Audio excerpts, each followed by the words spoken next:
Hello and welcome to episode 14 of We Bought a Boat. Coming up in this episode, we hit the water in Corfu on our holiday. I do my first solo sail. And I'm going to talk to you a little bit about this season, how I feel it's gone so far, and ask a big question to my viewers and my subscribers. Do you think we bought the wrong boat?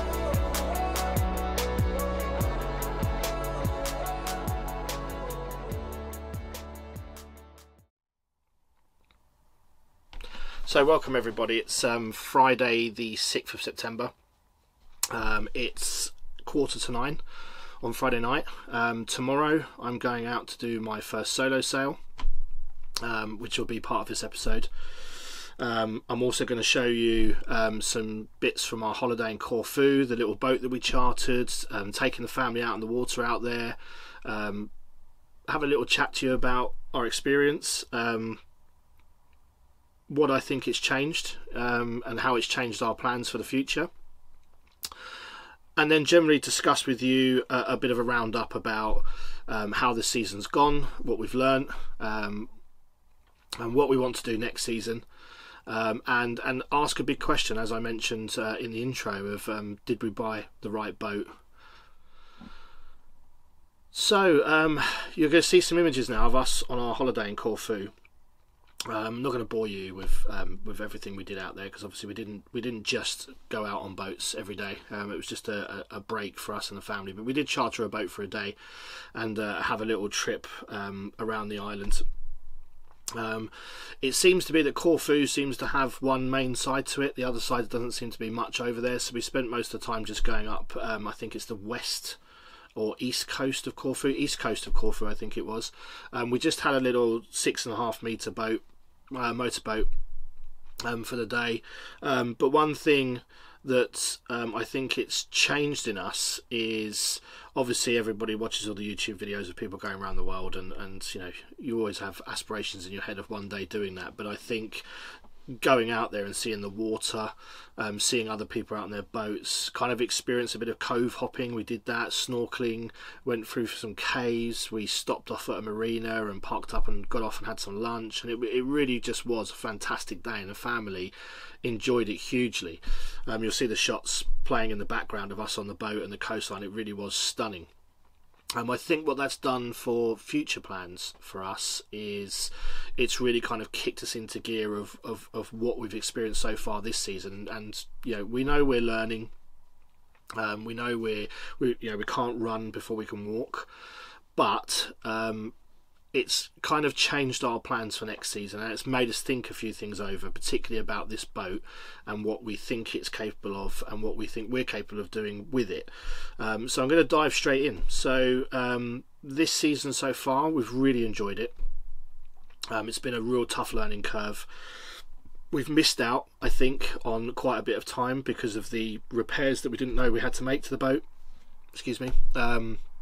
So the rigging was the big one. Obviously we had to get lifted out, we had to get the rigger in, have all the rigger in place, get her put back in. There was a couple of other issues after that, which I've mentioned in previous episodes, where the rigger had got most of my lines all tangled up at the top of the mast, so I wasn't able to raise the mainsail.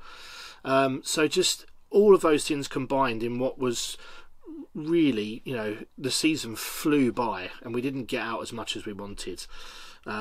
You know, some commitments stopped us from doing it, the repairs, as I've mentioned before, the problems. But on top of that, I think confidence was a big thing.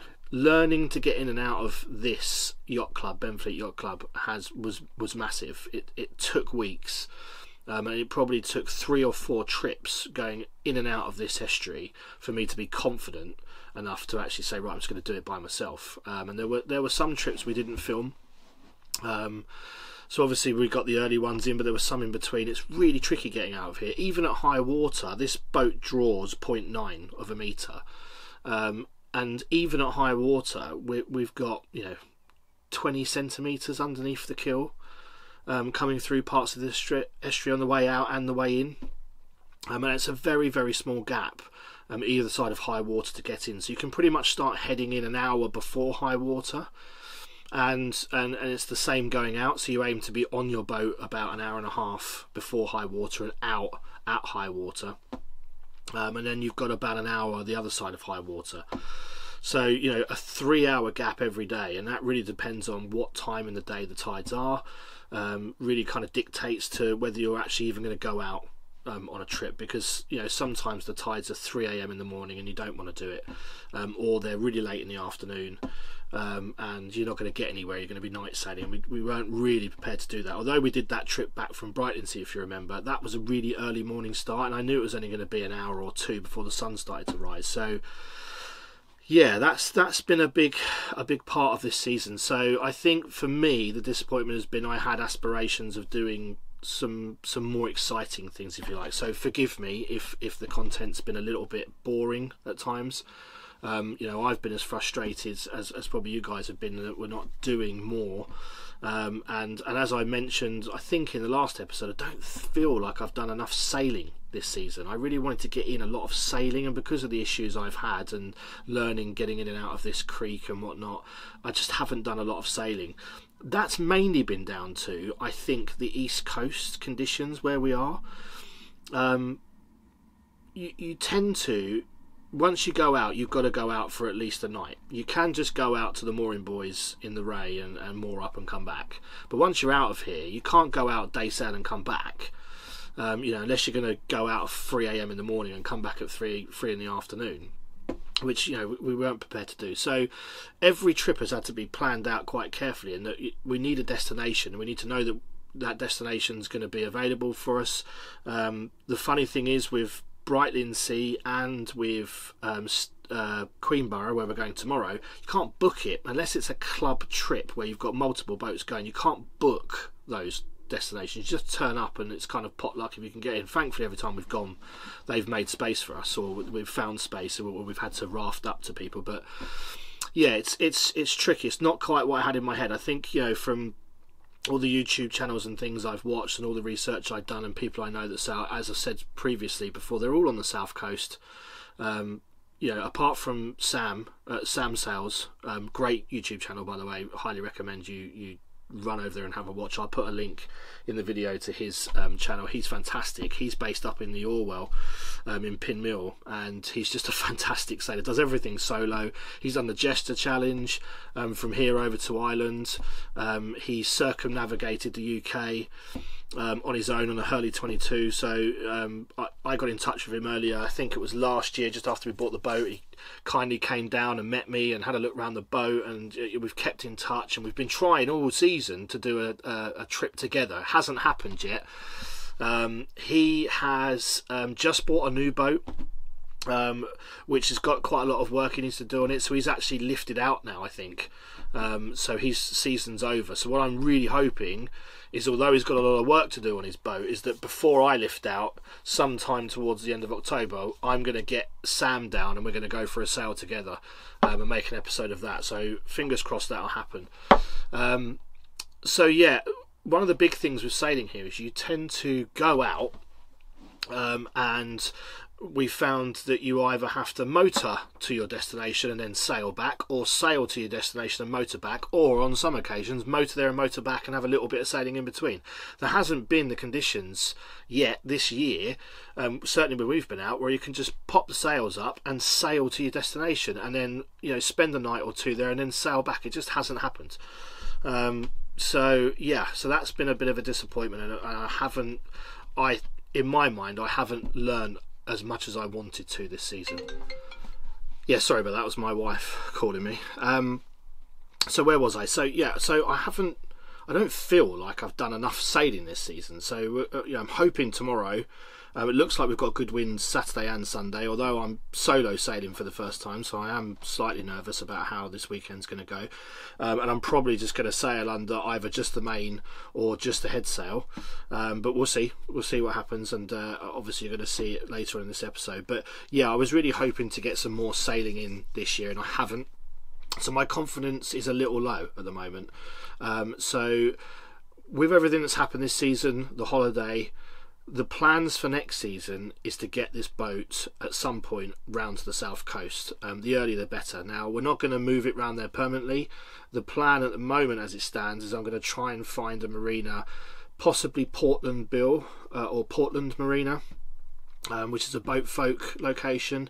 They seem relatively reasonable in price for month-long stays, so we might do 2 months or 3 months, we don't know yet, but that's the plan. So it will be to lift back in sometime in early April, do some shakedown trips, get the boat, make sure it's ready, and then sometime in May, June, get the boat round to the south coast, and then have some holidays on the boat with the family. So later on I'm going to talk about, did we buy the wrong boat? And the reason I'm asking that question is we're not sure, from just the experience we've had this year, if this boat is big enough for a family. It's big enough, certainly. We've had 4 people on this boat and we've done 1 or 2 nights stay, but it was quite cramped. And if we hadn't have gone, we did most of those to Brightlin, or we did 1 nighters in Queenborough, which were fine. But when we went to Brighton, we spent a couple of nights there. It was okay because you could get off and you could go out and whatnot. But I'm talking about anchoring. If we were at anchor and we had 4 people on this boat and we wanted to do, say, a week, I don't think this boat's big enough for 4 people. I think at the moment, if we were going to do anything like that, it would be me, Angela and William, and that would be about it. Several reasons for that. We don't have any hot water, as I've mentioned early on. The hot water system on this boat was a gas heater, which I wasn't comfortable keeping on the boat, so we ripped out and took it off. So we don't have any hot water. I know there are systems out that you can get installed to have hot water. I don't know where it would go. There is some spots around the boat where we have space, and when we lift out this season, there's going to strip everything out back to bare bones. Not all the interior, but I mean take everything off the boat, so all the bedding, the fridge, everything out from the quarter berth down there, and kind of take a bit of an inventory of what's on this boat, get it sorted out, and then see what space we do have. The lockers, for instance, underneath the cockpit are full of stuff that half of which we don't know what's in there, for starters. So there are boxes in there of varnishes and oil cans. I don't know if there's oil in them. I need to check them through. I know I should have done that, but I was in a rush to get the boat in this season and get cracking. So all those things are going to depend on whether we could get a hot water system, and do we want to spend the money to put it on this boat. So next season I think is really going to be a crunch season for us. Reason being is, if we get the boat round there, I know there are some stunning locations around there to experience and sail, and I know the sailing's going to be very different on the south coast.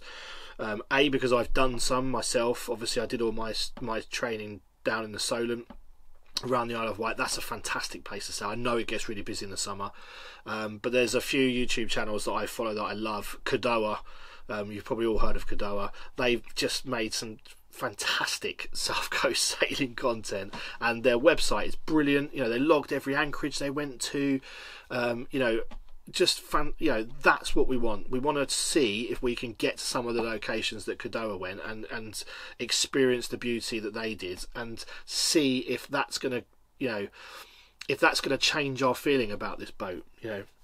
Because it is about the destination. For me, it's the sailing and the destination and the whole package. But for my wife in particular, it's about the destination. We bought this boat to go on holiday on it, and if we can't have that experience, I don't think she's going to want to keep it. She does have concerns after getting this boat and spending a few nights on it with people that this boat's not big enough. That's her opinion. I think it probably is big enough, and it's more about the destinations, because the East Coast, it's, as I've mentioned many times before, it's choppy. It can be very choppy. It's got lots of low water everywhere. It's difficult to sail in. It's not been ideal. Not all of the journeys have been fantastic. Just going up to Brighton Sea, which is not that far, 30 miles, takes 8-9 hours because of the tidal ranges here is huge, and you're often battling tide, or you're just motoring. So it's not been quite the experience I think she had in her mind either. And I want to see if I can give her that. So next year, get it round to the south coast, see if that's going to change our perspective, and then we'll make a decision on the boat of are we going to sell it and get something different. In my mind, I think there's a good chance we'll do another 2 seasons on this boat, because we're going to have to save up. I know in my head, I've got a feeling I know what she wants. She's been on, there's a couple of boats here in the club, Sun Cream and Roller Coaster. They're 40 footers. they're Sun Odysseys. They're fantastic. One's a little bit older, one's, you know, a much newer version, and they are amazing inside. And they're family sailors. They've got, you know, 2 kids, husband and wife on board comfortably, 3 cabins, 2 bathrooms, a nice big galley, a nice big saloon. But to get something anywhere near that, you know, we're talking 50 grand plus to get anywhere near that, and I don't know if we're going to be able to afford anything like that. As I've said previously, we're not a rich family. So, you know, but looking at the market, boat prices do seem to be a bit down at the moment, and I have found some 34, 36 footers that, yeah, will need some work but offer a bit more space. So, and also the bilge keel. Again, I've had some reservations about having a bilge keel in the manner in which it sails. As I said, I haven't done a lot of sailing, so this is why I want to give it a little bit of time. Because there are some people out there that have sailed bilge keels.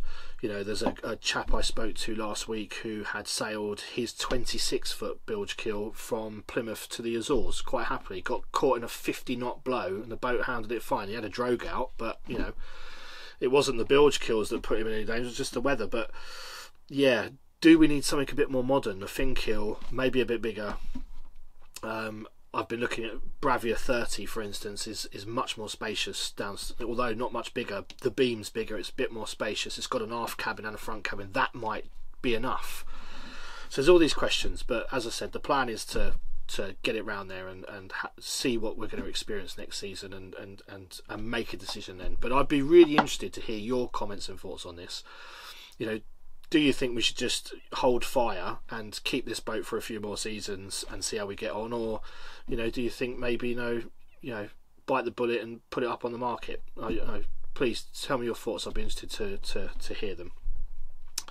So we're going to cut soon and go to my first solo sail. I'm going to try and do as much videography as I can on this trip. I'm going to be solo sailing, so, you know, forgive me if I don't, but I'm going to try and do a bit more videography. As I've mentioned before, I'm a professional videographer, believe it or not. And as I mentioned in the previous video, I've not been particularly happy with the content I've been creating. I know as a professional I can do a lot better.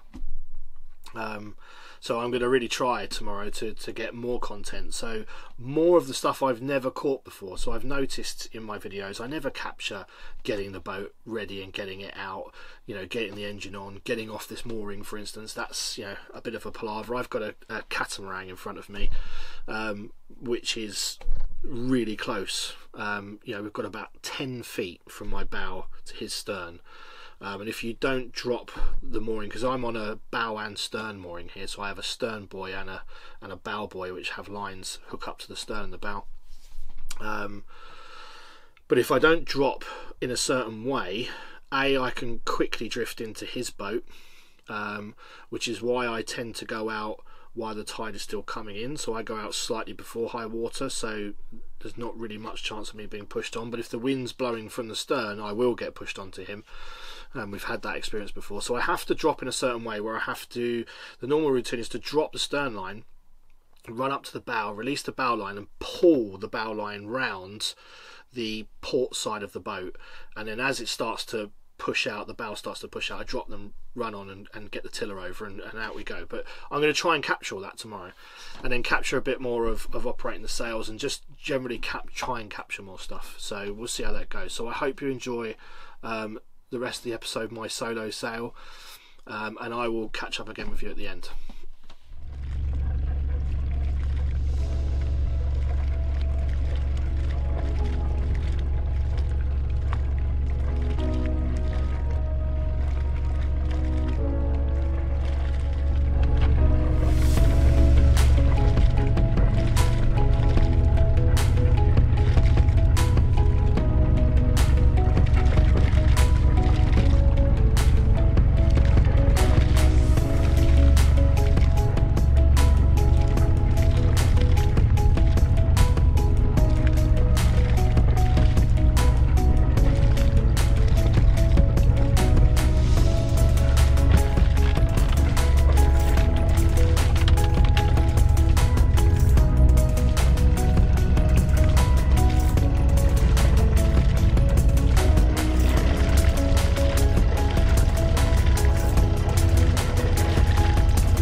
welcome to the solo sail episode. So you saw earlier just some pictures of us coming out, getting off the mooring, things like that. A couple of images of me struggling in the dinghy to row, but you can probably see by the weather it's not the following Saturday, it's now Saturday the 14th. Long story short, I paddled out to the boat to get ready to get cracking, and Ian called me subsequently and said that his engine had an issue. He was going to try and fix it, so we were going to go out on the afternoon tide. So I hung around for several hours, and basically he couldn't fix the issue at that moment, so we had to leave it. So it's now the following weekend. It's a beautiful day. Unfortunately, it is windless. I've had the sails up to no avail. There's literally not a breath of wind. So we're just heading over to Queenborough. But the bulk of this episode is going to be me kind of discussing what we've done this season, my thoughts about what we want to do next season, my thoughts about the boat. So yeah, so I'll get some nice images from today. No doubt we'll get the drone up later, get some nice stuff when we go over to Queenborough. We're going out for dinner tonight. It's a yacht club trip today, so there's about 5 or 6 boats going over to Queenborough. We're all going to raft up together, so that's going to be nice. So yeah, so if anything changes I'll let you know, but at the moment I am milling around, doing about 3 knots under motor. As I said, I had the Genoa out, so we tried the new winch system for the further line. That seemed to work really well, in and out, so that's pleased me. I could chuck the main up in a minute, but I'm approaching the shipping channel, so I will probably just cross the shipping channel first, and then see what's what, or just get across and get into Queenborough is probably more than likely what I'll do. I don't want to be pooling around out here all day in the searing heat. So yeah, so just a few images of this trip, because I daren't say it looks like tomorrow is going to be much the same, unfortunately. We are going out again next weekend with my friend Ben, who's coming over from Germany, who I did my day skipper with and my competent crew with. So I'm really excited about that. It'll probably be Ben and me and my wife. Weather forecast looks promising, so there's going to be some winds.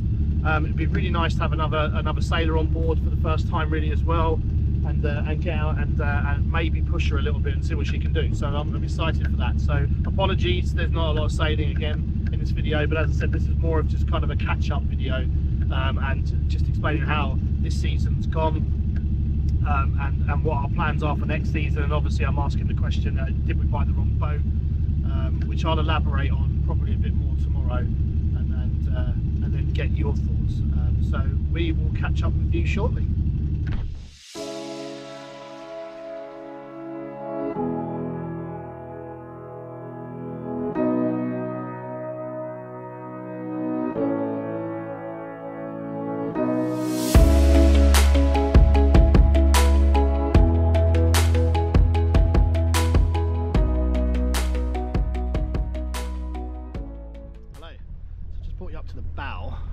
Because we're pretty much across the shipping lane now. There's the red buoy marked the edge of the channel,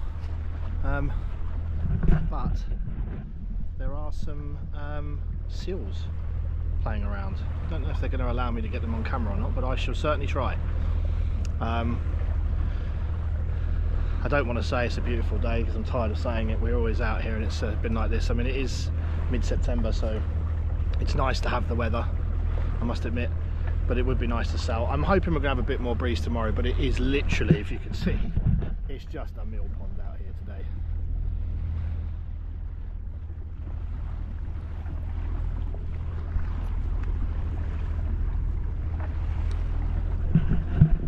So I've just radioed up front to Matt, who's a couple of miles in front of me.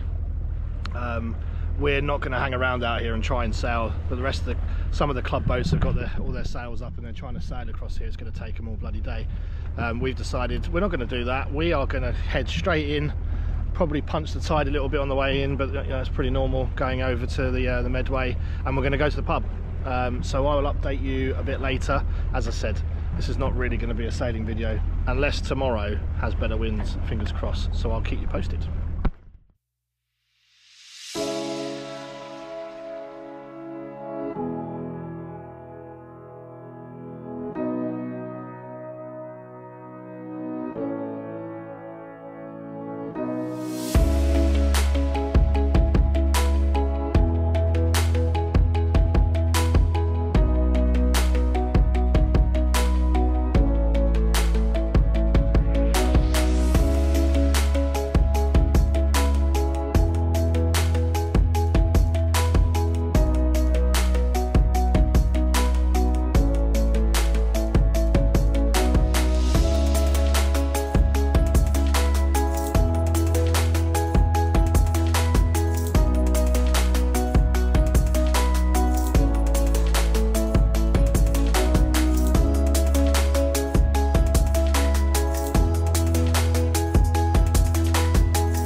everybody. It's Sunday the 15th September. Just left Queenborough. We were for the night on our club trip. We're under motor. Again, there's not a breath of wind, which I mentioned yesterday. I don't know if there'll be more wind out in the channel. We'll see what we can do. But these are the kind of mornings that make sailing worthwhile. Have a look at this.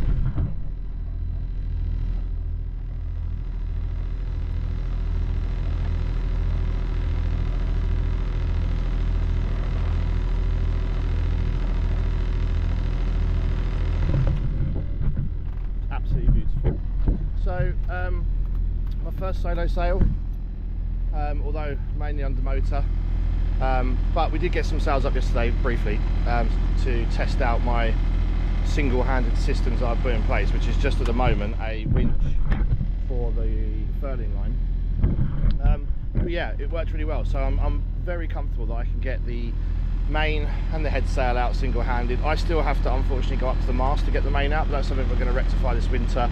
We're going to put in some clutches and some lines so I can raise the main from the cockpit, and then she really is set up for single-handed sailing. But no, it's gone really well. I've felt really comfortable.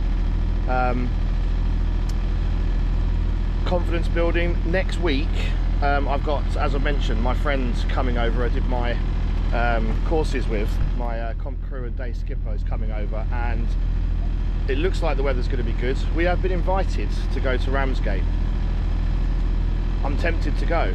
I'm gonna give Ben a call this afternoon or tomorrow and see if he's up for it, and if Angela's also up for it, then we might go. I'm going to check what the weather is. If it's really bad, we're not going to go, but I do think we're going to get some proper sailing in next week, because with Ben on board, it's much easier for me. You know, I don't have to worry about Angela, I don't have to worry about William. William's not coming. So yeah, I'm really looking forward to next week. So at the moment we're just motoring out. We'll see what's what. Ian looks like he's up front about to put his sails up, so I will update you when there is something to update you with. See you soon. So a little bit of excitement.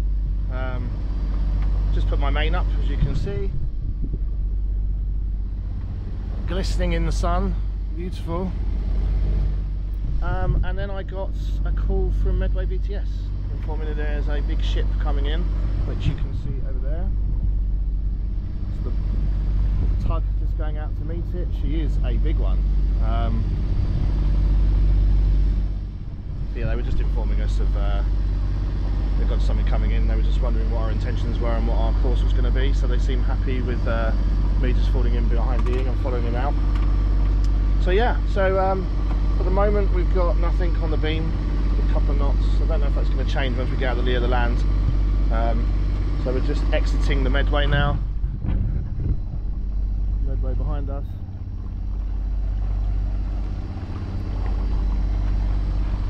Still a beautiful morning, absolutely beautiful.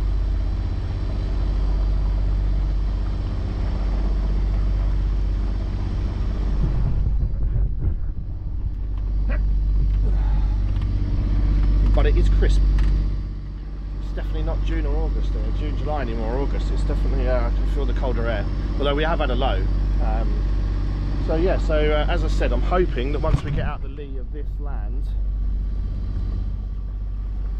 that we'll have a bit more wind and we can do a bit of sailing. Ian looks like he switched his engine off and he's going to try and sail across, so I don't think we're in a major rush. It's currently 7:30, or coming up to 7:30, and we want to be into Benfleet for around 10, and it doesn't, well, yeah, so we'll see what the sailing's like. If it's really crap, I'm just going to drop the sails and get back, because there's things going on this afternoon. But yeah, so that's the update at the moment. I will catch up with you shortly. So there's Topaz, just dropped in behind her, switched the engines off, which is nice to have a bit of peace. We did get a little bit of wind, not gigantic amounts. We're about 5 knots at the moment, so that might pick up when we get more out of the lee of the land. That's the gigantic ship that was coming in, just passing behind us, so that all went well. So yeah, we are actually sailing. We are actually sailing, although very slowly, but we are sailing. So yeah, I'll keep you posted. At the moment we're still not out of the lee of that land yet. It's still over to our port side, but the wind has picked up a little bit, so maybe we're going to get a bit of sailing, so I will keep you posted.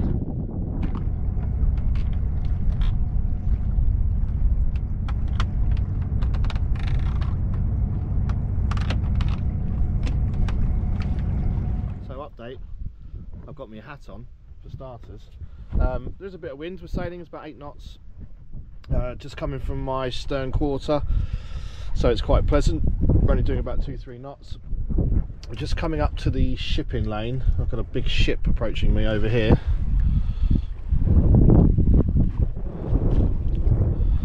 So I'm just keeping a watchful eye on it, but it's been quite pleasant so far. Bit of nerves here and there. So yeah, but things seem to have gone well. I've enjoyed it, the solo sail. It is, I have been quite nervous on this. But I seem to be dealing with the nerves quite well. Just yeah, trying to stay positive, keep calm, you know, remember that I know what I'm doing somewhat. And yeah, so it's not been too bad so far, so yeah, I'll update you again shortly. Hello, so update, we're just approaching the pier.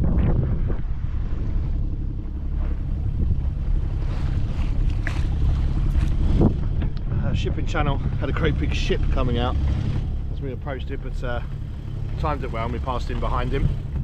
So we're under sail, we're little motor sailing a little bit at the moment, probably going a bit quick, probably switch them off in a minute, but I will next. I don't think there'll be another update, so I think that'll be the end from me. So thanks for joining us for this episode. I hope you enjoyed it. I really look forward to getting some comments about the question that we've asked about, you know, did we buy the wrong boat? Really interested to hear what you guys got to say. Thanks for tuning in. There'll be a couple of shots probably of me dropping the sails down and whatnot, because as I said, I'm going to try and get a bit more of that kind of stuff. But if I've got enough battery left on the GoPro, I'll get a couple of shots of us going onto the mooring as well, because it's quite interesting. We're going onto a new mooring today as well, our new mooring. So yeah, I will catch you for the next episode.